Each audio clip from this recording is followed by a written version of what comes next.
SolidWorks linear pattern. This will be the case study. We have over here a rectangle, 100 with 200 on the length, and this was extruded on a distance of 10 millimeters. Now I want to pattern this cutout. We see over here the diameter will be 10, and it will also be located at 10 from those two edges. Now linear pattern will be the first type of pattern. And as you can see, we can pattern features, faces, and bodies in one or two linear directions. Within the newer version of SolidWorks, they also added some additional features over here, so let's take a look at that. We can go directly and activate the linear pattern, but if you already know what you want to pattern, you can already have that selection done. So currently I just click on linear pattern and I need to add all the features over here, but let's say that I want this cut extrude to be patterned. I will initially select it, afterwards activate it, and we're going to see that since this was created using a feature, it will automatically be added over here. Now regarding a direction, we can specify it directly within the viewport. For example, this will be the direction. And we're going to see that in this case, this will be set to a spacing of 50 millimeters.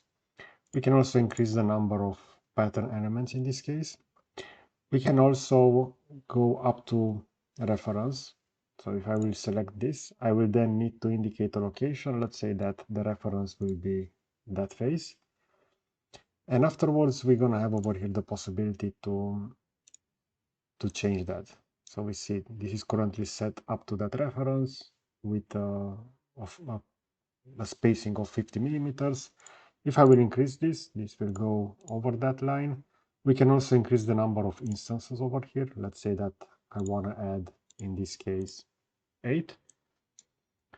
If I will go back to centroid, we're going to see how those will automatically be aligned over here. We can also specify the second direction in this case, and we're going to see that we also have a check over here for symmetric for the second one. Again, we can increase the number of pattern elements. We can also change the direction. In this case, I want this to go upwards towards that extruded component. For the initial one, again, we had that reverse offset in this case.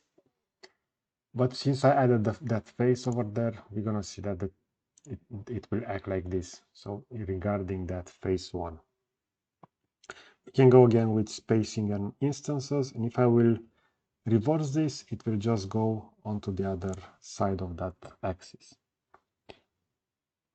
Now let's see some additional changes over here. Let's say that I want to decrease this. By default, SolidWorks will add increments of 10. So if I will just right click once over here, you're going to see that this will go up to 10. If you want a specific value, you can type in, you can press tab to have that updated. Again, the same with the number of patterns. If you're going to check pattern seeds only, this will only take that original element and pattern that onto those axes. So if you only want to go within lines like this, you can check that pattern seed only. You can also pattern bodies if you are working with multi-body parts, or the same if you're going to work with surface. We're going to see that if I will leave the mouse, we're going to see that this will pattern solid surface bodies over here. You can also choose elements to be skipped in this case, as you can see over here. So we can use shift and box or lasso selection in this case to add. And if you're going to hold Alt, we're going to remove from the list. So if I will hold down Alt and I'm going to drag on top of this, we're going to see that in this case, the instance to skip is not activated. A pink dot should appear over here. And in this case, it doesn't want to work, as we can see. If I will go back by applying this, we're going to see that in this case, we need to select the features to be patterned. So this features was removed over here. And now, since I reactivated it, we see over here that this is not currently okay, even though it has that extrusion over there. If I will hit OK, it will work, but I will need to edit that and go back to instance to skip, and now this will activate. So in some cases, this feature will not activate directly. Also, the information that we have over here regarding instance to skip will be also present on the bottom. So let's see, if I'm going to hold down Alt, I can drag a box and that will add. If I'm going to hold down shift, this will remove from the selection. So let's say that I don't want those to be added. And now if I want some to be added, I can hold down Alt or drag, or I can move the mouse on top of those. And I can do individual selection. So one check will activate it, one will deactivate that. So you can go ahead and choose which of the elements that will be pattern you want, and those that shouldn't be pattern. If you're going to hold Alt, you can do that rectangle selection and select multiple.